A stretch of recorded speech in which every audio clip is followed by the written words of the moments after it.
And just only through the constant tweaking and iterating over and over again does it finally sort of begin to coalesce or emerge upon a place where it both feels new and compelling to me, and yet I can play it for somebody, and the reaction that I'm getting out of them is one of understanding. This is Who's This For, a communicators podcast. Each week I talk with writers, musicians, media makers, and more to get a glimpse at how they craft messages that connect. And now, here's the show. Wait, thanks for listening to Who's This For? I'm your host, Scott Morfitt. Thank you right there for joining me. And I am super excited about the guest today that I have. It's someone who is an amazing radio producer.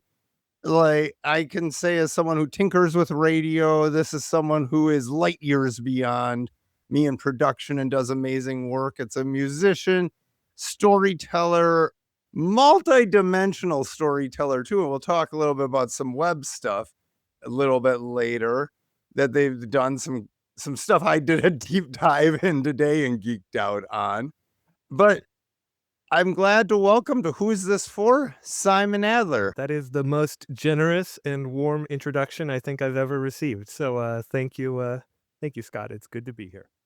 Hey, it's my pleasure. It's been just fantastic watching what you've done over the years. For that listener right there, you want to give them a little bit of your CV and background just to sort of get them acquainted with you? I'm from Eau Claire, Wisconsin. Graduated from Memorial High School, class of 2008. Yeah, and then from there, went to school out at the University of Oregon. And shortly after graduating from university was like, oh, maybe radio reporting, audio journalism is the thing I want to do. And so I was an international freelance correspondent for a while there. I was living down in Venezuela for a while, living in Ireland for a while, pitching, making radio stories. And then it was like 11 years ago, landed in, or maybe 12, landed an internship with a public radio show called Radiolab, which was really where I wanted to be. And then after some time bumming around in New York, freelancing, all the while knocking on Radiolab's door saying, give me a job, I got a gig there about 11 years ago. And worked there up until this past January when I left to try my hand at creative life out in the wild. And so, yeah, that's who I am. That's what I've done. I've been out in New York, I guess, for, 13 or so years now. And I'm talking to you from my little studio here at the house.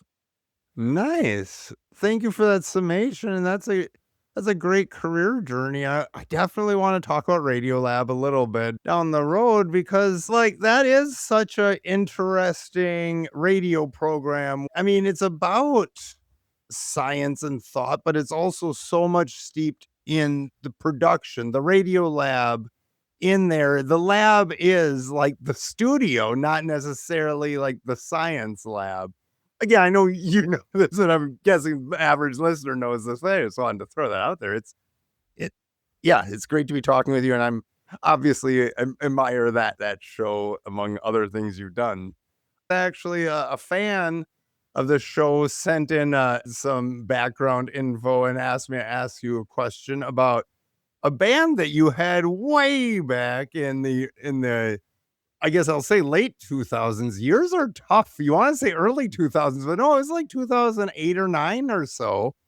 Okay. But you had this band, Wide Plans of a Palindrome, and you were also part of the Eau Claire scene. And for the listener at home who's maybe not familiar, to me, this was a really formative time in the scene because you had Justin Vernon's Bon Iver obviously catapulting to the stratosphere, but you also had a lot of other bands throughout the scene getting signed, doing great things. I just want to ask you, like, was that scene formative on who you've been as a producer in your career? Yeah, beyond words in many ways. I don't know. Where to even begin with it? Certainly, it's like I learned about audio recording, just like the basics of it, working with Eric Rickel of The Gentle Guest, and now Modicum Brewing. So he taught me so much, both helping us record a record and then playing with him and recording stuff with him in The Gentle Guest. Then, like, one degree further abstracted, it was like here were just a bunch of people who were pursuing creative projects as their hobby. And that was like, "Oh, this is a thing you can do. You can make a band, you can play music, you can sort of, like, be in this little world." So that was informative. And then, yeah, to get to the Justin of it all, it was like, "Oh my gosh, here's a guy who figured out how to make a career out of his creative work, and very much on his own terms, seemingly from Right. the outside." And so, yeah, it inspired me at the time and certainly continues to inspire me. And like, I try to come back to Eau Claire a couple times a year, and, like, I still work with Sean Carey on projects and Brian Joseph on music projects, so, yeah, Yeah. Eau Claire's music scene was and continues to be a pretty important thing in my life. One thing, and we almost kind of flipped there, but like Justin doing stuff on his own terms, and I think in general, what he spurned a lot of people to do was taking idiosyncratic chances with music, like doing a lot of stuff that was maybe available in, oh, like Philip Glass compositions, Steve Reich, etc. Like experimenting with a lot of time breaks, a lot of deconstruction of music. How does that messing with people's um what they'd expect in that form, how does that help you communicate? Yeah, well, I guess, like, when it comes to audio production, the first thing I'll say on it is, like, and I do think over the years I've developed a voice in it, but the key is that I spent 3 years studying how Jad Abumrad told audio stories. And that was, like, literally taking the sort of approach I'd learned through studying jazz of transcribing things, breaking apart what was happening, figuring out sort of the mechanics of what made this style of production function. And again, just bowed down to the altar of Radiolab and studied it as a craft. And out of that, and only out of those literal years of study and self-education, did I then be able to begin to start having my own, yeah, my own voice or my own proclivities or my own sensibilities. And I do think a lot of people skip that step. Like, I do think there is incredible value in learning a craft, walking before you can run, all that stuff. So that's certainly was a huge piece of it, was like taking all of the moves, all of the style of this guy, Jad Abumrad. And then certainly musically, it was like taking that and melding it both with the jazz that I had studied both in high school and then at the University of Oregon, and sort of indie folk rock sensibilities that I had been brought up listening to DeArmond Edison and Amateur Love, and I could name more and more. But yeah, and certainly the music that I make today and the work I make today, I hope sits at some sort of intersection of all of these influences that I've had and all of these people that I've studied. Yeah, since I don't know, I was like 14 years old or something. It's a great start to the journey to where you're at and how you got there, and I do agree, like, there is so much to be said for slow trying, for cutting reels for someone until you're making your own stuff or doing something like that. Trying to think of new current things where people can, like, learn crafts, but there is a lot to be said for that. But I guess what I'm asking in a deeper way is how much when we're communicating, or how do you balance the notion of, like, creative communication from the message that you're trying to connect with the audience? This certainly comes from my training at Radiolab, where the audience is always front and center. And what I mean by that is we're trying to create something that is holding the audience's attention exactly as we want to be holding it from start to finish. When you have a question in your head while you're listening to a Radiolab episode, that question has been put in your head through the careful construction of a series of thoughts and a series of ideas that leads to a question that we want there for you so that you will stick around listening so that we can tell you the answer to it.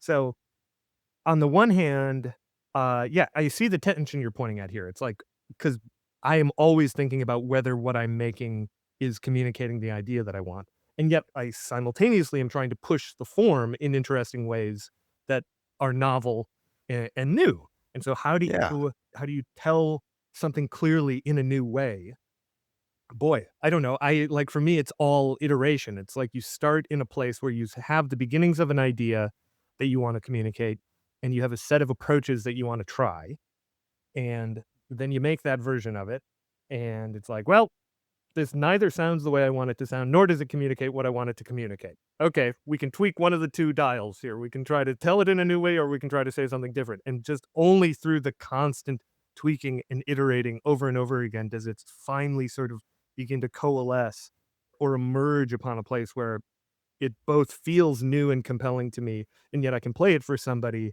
and the reaction that I'm getting out of them is one of understanding. So it's like, yeah, that is not a very prescriptive answer, other than iterate and learn to be aware of your own internal reactions to the things you've made, so you can then diagnose what's not working, and then come up with solutions to what's not working. What I do really hear in there is you sort of have, in a way, the normal lined up, and then you bring in the weird, as it were. I wouldn't say I always start at normal and then go weird. Sometimes you start at weird and the normal comes out of it. But I do think it is important to be balancing those two, and whether or not they're weird or normal, or sort of comprehensible and incomprehensible, Yeah. novelty and sort of comfort. I don't know. But yeah, there are all of these dichotomies. There are all these dualities that you're constantly playing with. I love it. So, when you're starting from something, do you have a typical end user in mind? I know in, like, marketing, people call it personas. For me, I always think of it when I did radio, I always thought of it as someone making soup. Hmm. Um, do you have, like, someone that you're communicating to when you're communicating? Yeah, it's a great question. Like at Radiolab, it was pretty much just trying to please my editor. Like, my editor was my audience. He's probably the smartest person I've ever met, and one of his geniuses is he's hyper aware, word by word, moment by moment, if he's confused, if he's excited, if he's bored. And so if I could hold his attention through a 60-minute radio piece, I knew I could hold just about anybody's attention. Uh, Yeah. and so, like, with him, working at Radiolab, there was that very specific sort of audience of one that was my editor. With music, when I make or just something more artistic, at the end of the day there, I'm really making it for me. And it's like, Yeah. I want to be able to listen back to that thing and not hear a single fucking second that I would do differently. And that's sort of like the selfishness of art or whatnot. I guess I'm effectively the audience of one for that. But then now I work with all sorts of different clients. So I'm working on a piece that's for Johns Hopkins University that's all about sort of the history of nursing, the crisis of the shortage of nursing since World War II, and the real possibility that there will be sort of robot nurses taking over some of these roles in the next decade or so. Oh, And so there it's this weird thing where it's like the client is kind of the academic I'm working with on this piece, but I also have to be sitting in for the audience all the time that will be the people actually consuming it. So it shifts from project to project for me, and sort of depending on, yeah, what the scope of the project is. Yeah, I guess I don't have just an audience of one person in mind, but I'm no, no, no. constantly thinking about whether or not I'm holding somebody's attention for sure. I love that, and I love that you talk about the intentionality. I've been thinking about that a lot lately.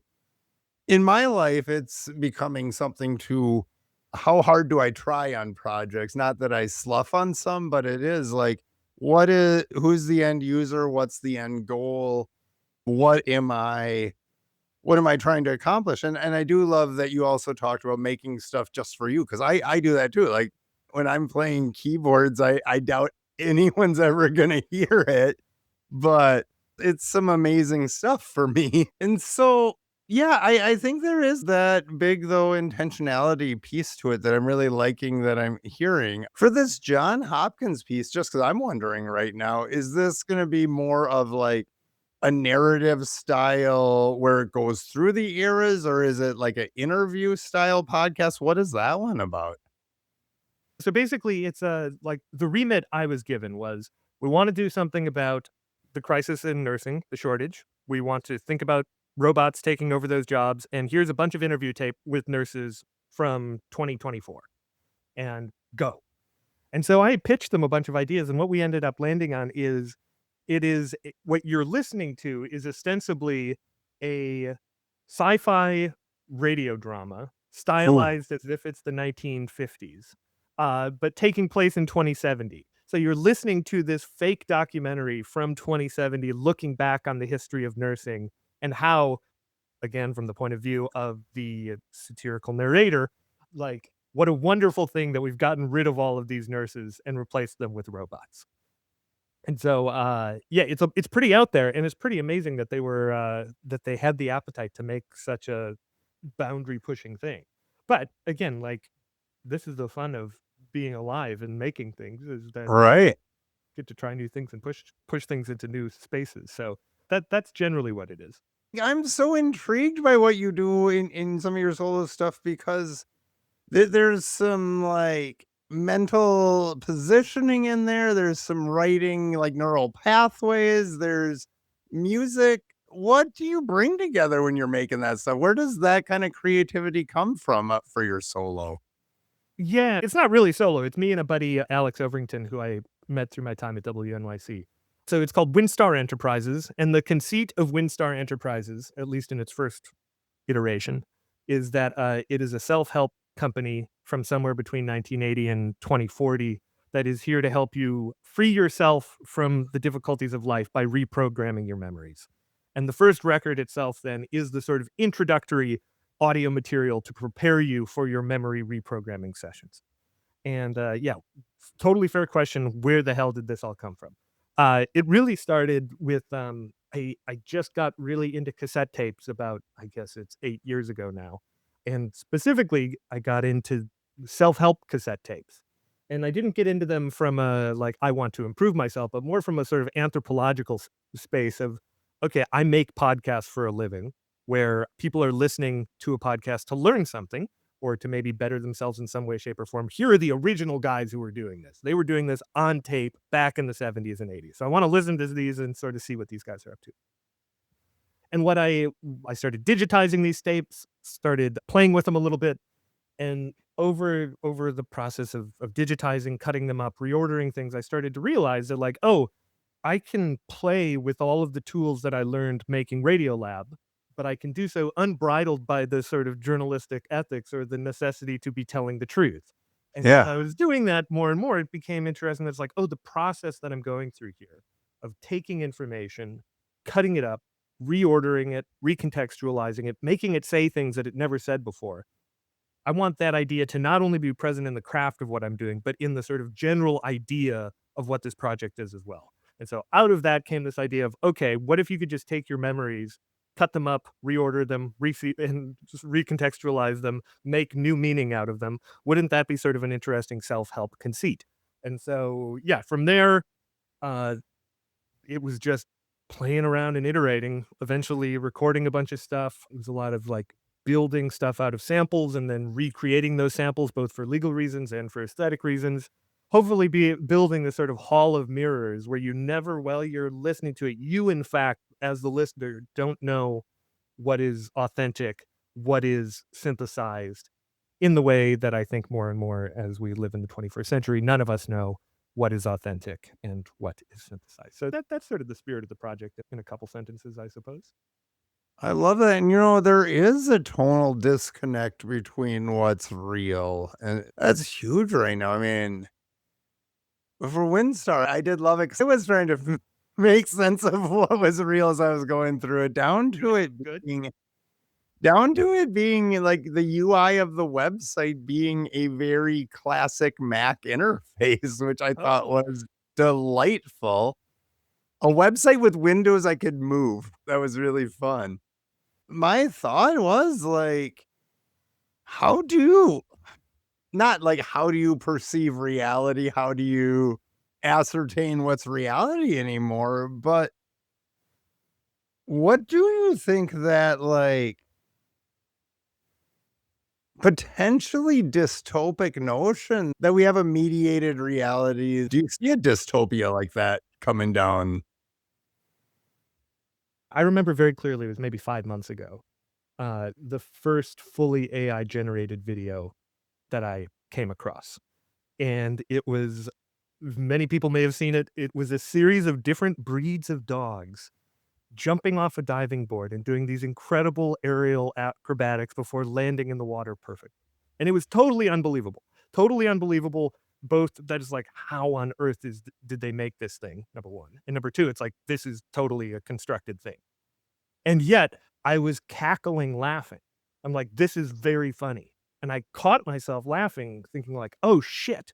Like, my emotions can now be, if not controlled, contorted Yeah. or moved by something that is totally synthetic, something that is totally manufactured.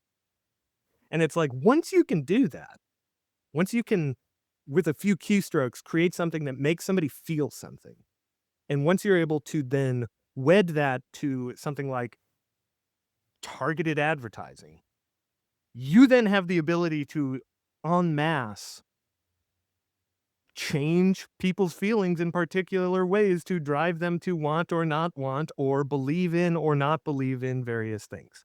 And that is a real troubling possible future. Yeah. And I think we're kind of already in it, but I do think it's going to get worse. That's troubling.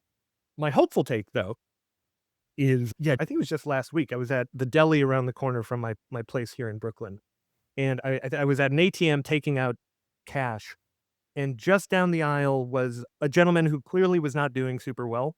If I had to guess, I would say that he was unhoused, he was homeless, and he was sort of muttering to himself under his breath. So I'm taking my money out, I'm sort of paying attention to him out of the corner of my eye, and at one point he says artificial intelligence, and this piques my interest, and so I Mm. look up at him, and I just sort of give him a gentle smile like, what are you talking about, man?" And he looks at me and unprovoked says, "You know, with this damned AI stuff, nobody can tell what's real anymore." And I'm like, I couldn't have said it better myself. And so, to me, there is hope in that somehow, despite institutional negligence throughout society to do anything about this stuff, even this guy is aware of the fact that you can't fucking believe what you see anymore. Yeah. So some there is some process of wising up to this stuff that is happening despite a total lack of leadership on it. And so I take hope in that there is a literacy that is developing, not necessarily fast enough or evenly, but it is happening. And so, well, yes, I think the future that we're headed towards is one that is far more mediated by synthesized media. We will be able to adjust and adapt, and it will be a different world than it is right now, but it's a different world today than it was 4 years ago. So just hold on, because we're gonna keep moving forward. I like that. The consistent litmus test. I do see that people have that. And I would just add, I think that pop culture is going to go the way of AI to a large degree, to the mass mediated stuff that is just meant for quick consumption without thought. But I think people are going to go to authenticity for their art, for their literature, for their music. But that's just my knee jerk at the moment. Yeah, I'm not so sure. I think where we're gonna be headed is, like, the analog that I use to think about this a lot is just studio musicians. Like, there used to be entire bands of people in studios that you would go in and hire, and they would play the backing track for your song. And now I've got a MIDI keyboard right here that can do the jobs of all of those people. And I've got digital instruments that can do the jobs of all those people. Now, is that ethically troubling? In 2026, no, but probably in 1975, there were people who were arguing it was. And so I would guess that the sort of most art or most mass consumed media, sooner rather than later, is going to be some blend of artificially intelligent, like LLM AI generated material blended with some more authentic captured version of reality. And I don't think that that's necessarily the worst thing in the world. I think we got to look out for how it's going to impact jobs, but I think the jobs of artists are on the chopping block in the same way that the jobs of a lot of white collar workers are right now. Yeah. It's going to be, again, it's going to be a bumpy ride.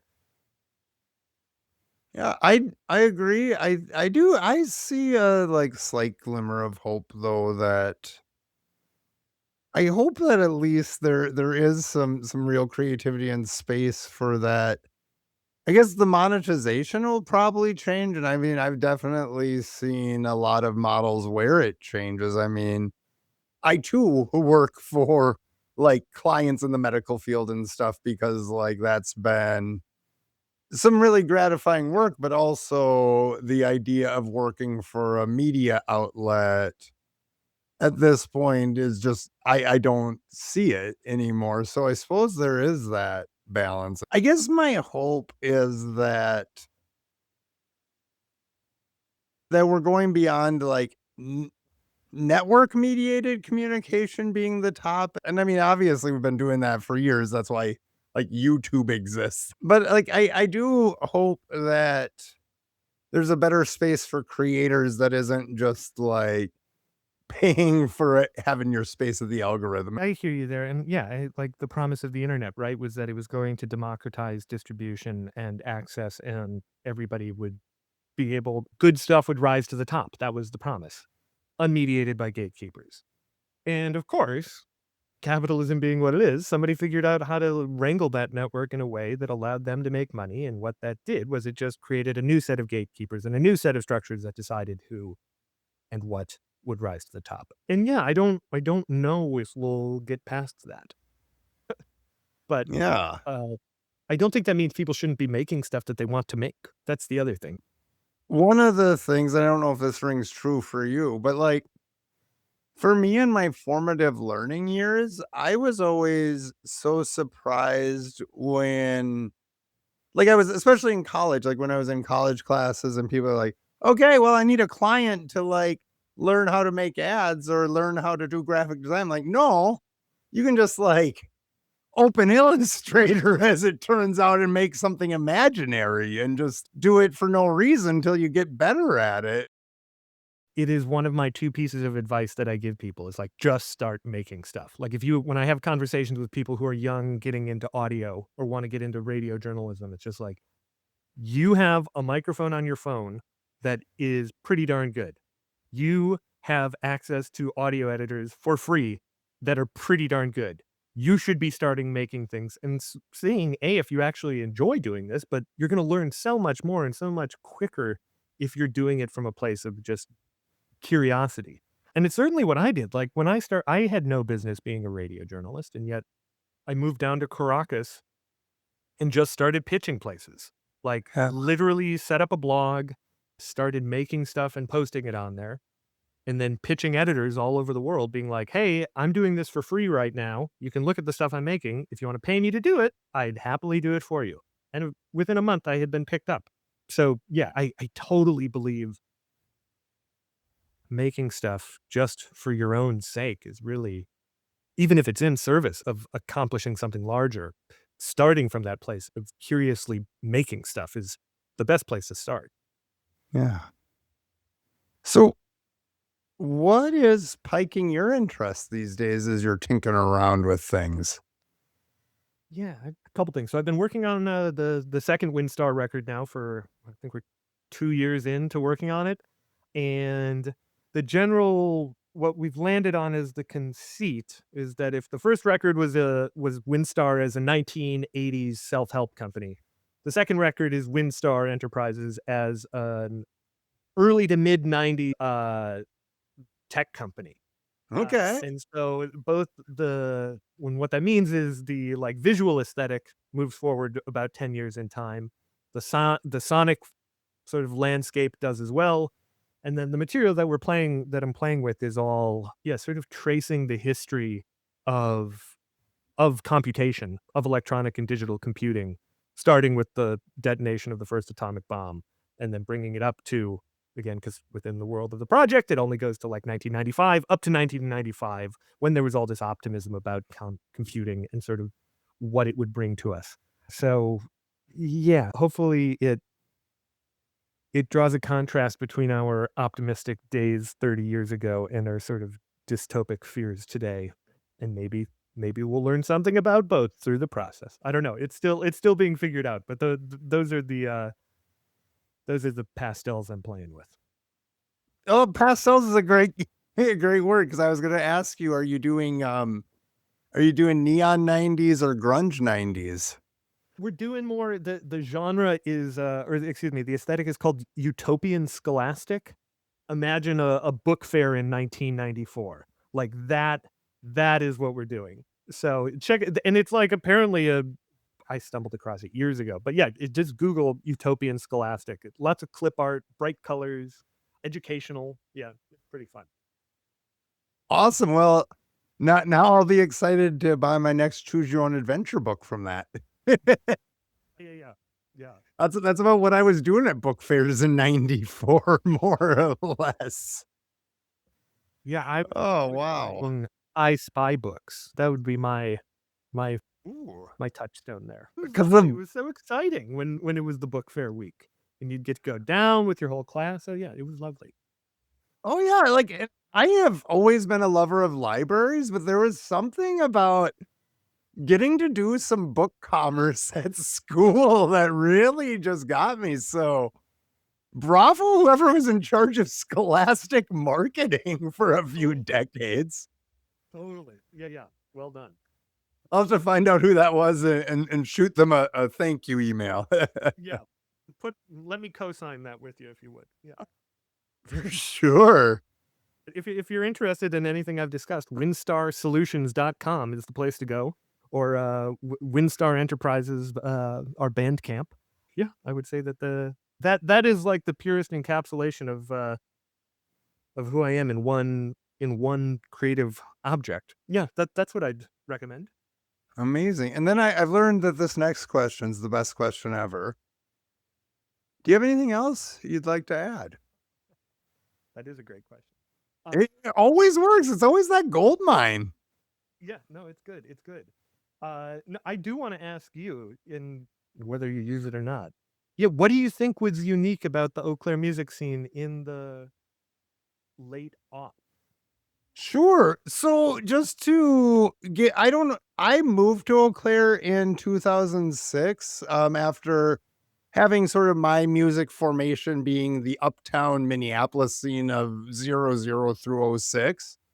And I guess what I really saw in Eau Claire that was unique, it was a couple things. And one of the things you touched on was just the openness for opportunities for people that wanted to create stuff. That was and is something that is unique to Eau Claire. And I've had conversations on this before. It leads to some good things and some bad things because people aren't afraid to do shit for free in Eau Claire sometimes.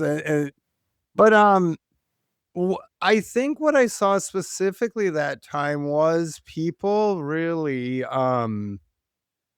taking stock of what they were doing and realizing their intention behind it, seeing their art as a career and then seeing that they could push themselves in ways. And it was really exciting too because there was a really good live music scene, obviously, both the bar, but then the house show scene at the same time really seemed to kick off right in that '08, '09 time. With a lot of the people you were playing with. I think that like everyone had such a focus and there was something so special that was there to document. I think that and I think that was still there till when the Eau Claire's Fest kicked off, but I think that there was something really palatably awesome '08 to 14 or 15 that still remains. And if you're listening from the Eau Claire music scene, I'm not saying that it's gone. It's awesome still. Like there's a lot of people I love very much making music. So please send all your negative emails to Simon on this one. I said only nice things. Uh, sorry to throw you under the bus there. Oh, but like, I don't know. It was something that like I could tell people felt empowered and at the same time just like able. And there was just stuff happening all the time. Yeah. And to clarify, You do feel like there is something qualitatively different now, though? I do. I think there's a couple things that happened. One, just the progression of time. Like a lot of the millennials got to be in their 40s. A lot of, you know what I mean, or are entering that. I think that there is a newer scene doing stuff, and there is some really cool things happening. One thing I love in Eau Claire now is there's actually like EDM nights that are regularly happening at a place that are dope. I think that I have seen a lot of the people in Eau Claire specifically doing really amazing things in culture, starting businesses, starting that, becoming really amazing members of the community. But I think that and maybe I'm also 15 years older perceiving this now too. Um, but I think that there or I guess 20 15 to 20 years older, but, like, I think that there's beauty and there's art and there's that, but, like, yeah, it felt like a real catalyst time then. I think that's what's different. Cool. I guess I was lucky to have been there for it. Yeah. Oh, for sure, for sure. Thank you so much for agreeing to do this podcast and for putting great shit in the world. I really do appreciate that. Oh, well, thank you for having me. I remain flattered anytime anybody wants me to talk about the things I make. So thank you so much. Like it is an honor. Like it literally is an honor. Like that anybody Oh. cares about what I do. So thank you.